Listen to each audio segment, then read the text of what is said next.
pour Elena Blavatsky, lorsque la vérité s'approche, l'ego appelle cela confusion, parce qu'il sait qu'il va perdre le contrôle.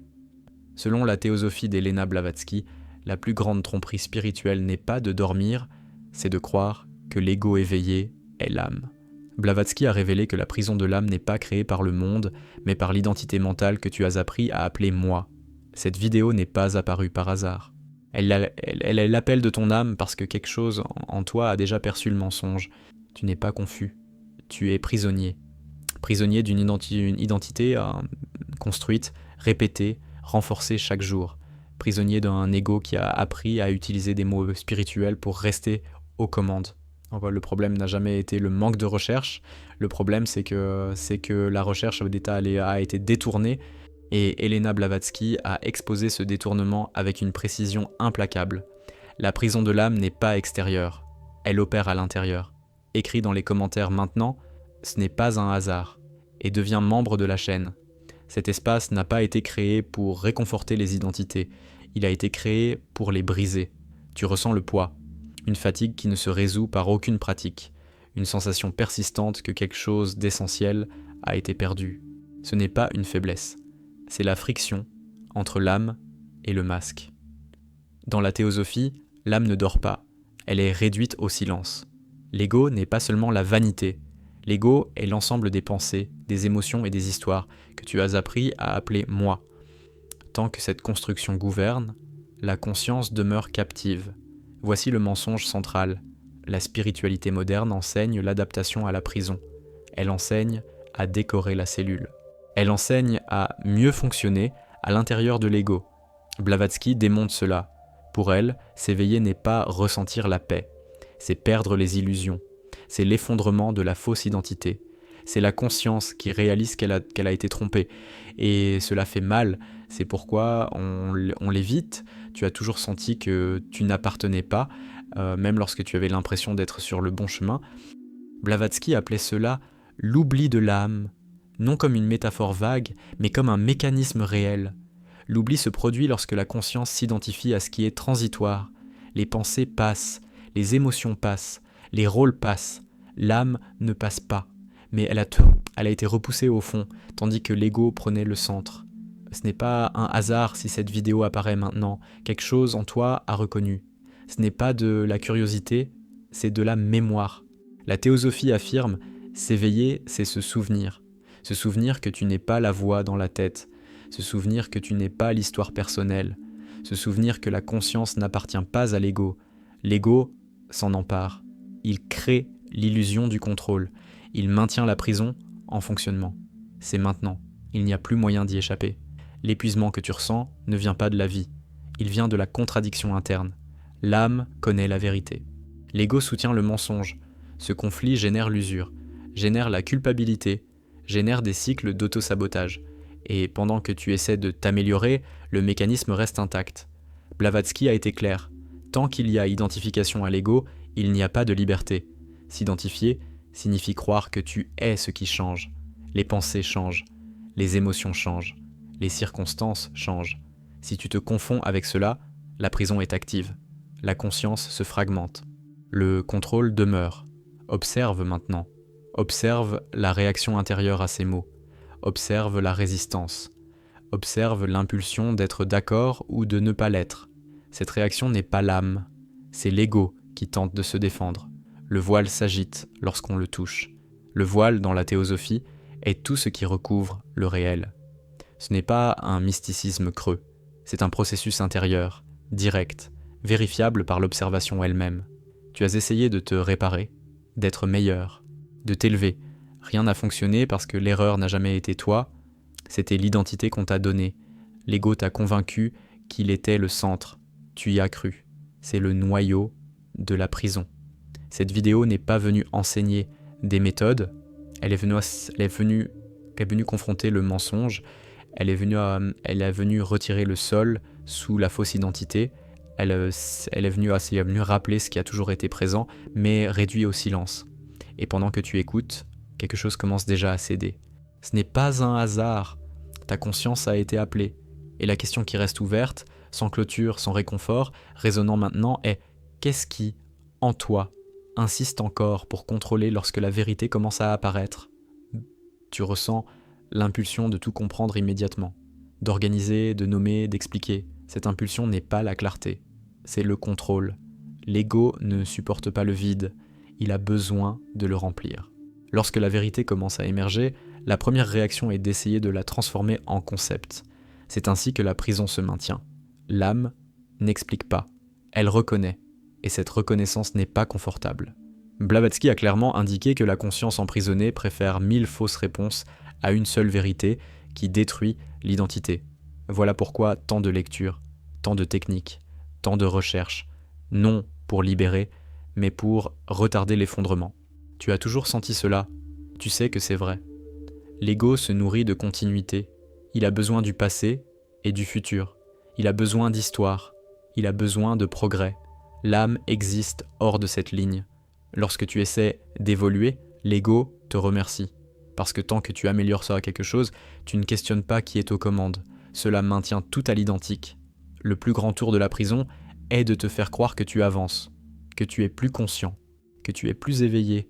Blavatsky a averti, la fausse lumière est plus dangereuse que l'ignorance, parce qu'elle convainc, elle séduit, elle crée une identité spirituelle, et l'identité est une prison. Observe comment l'esprit tente de s'approprier cela maintenant. Observe comment il essaie de dire « je le sais déjà ». Ce « moi » qui sait est précisément ce qui doit s'effondrer. Ce n'est pas maintenant que tu apprends quelque chose de nouveau. C'est maintenant que quelque chose d'ancien commence à mourir. L'ego n'est pas un ennemi extérieur. Il est le système de survie psychologique qui a pris le trône. Il a été utile, mais il n'est pas toi.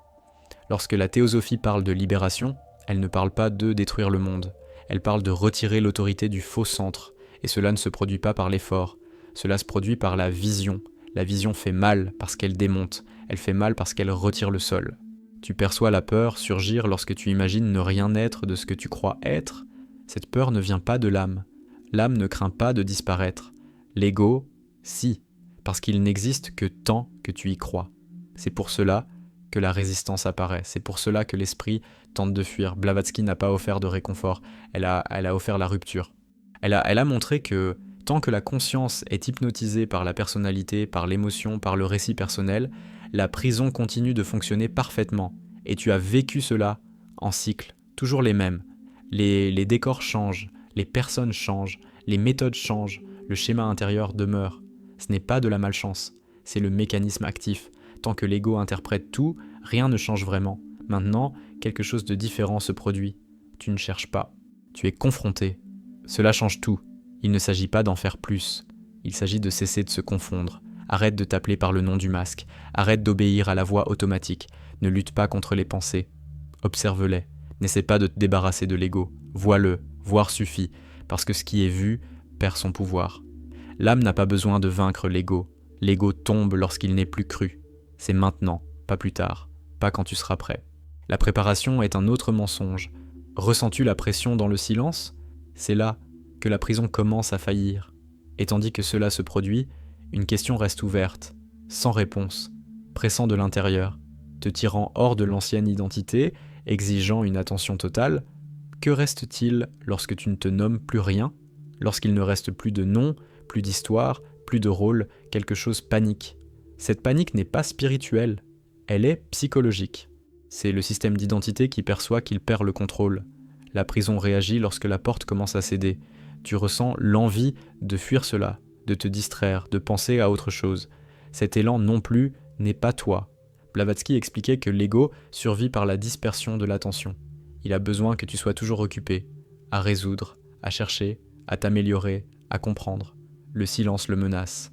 Parce que dans le silence, il n'y a pas de récit, pas de personnage, pas de moi à soutenir. C'est pour cela que rester présent fait mal, non parce que le présent est dangereux, mais parce que l'ego n'y vit pas. Tu as été entraîné à vivre dans l'esprit, à appeler les pensées identité, les émotions vérité, les réactions personnalité. Cet entraînement n'a pas été conscient, il a commencé tôt, et il s'est renforcé jusqu'à paraître naturel. Naturel ne signifie pas vrai. L'âme ne parle pas en phrases. Elle presse sous forme d'inconfort. Cet inconfort que tu portes depuis des années est l'âme qui tente de rompre la couche qui la recouvre, pas avec des mots, avec la friction, avec la fatigue, avec la sensation que plus rien ne satisfait. C'est pour cela que tu t'es lassé de la spiritualité légère. C'est pour cela que les promesses ne fonctionnent plus. C'est pour cela que les belles phrases sonnent creux.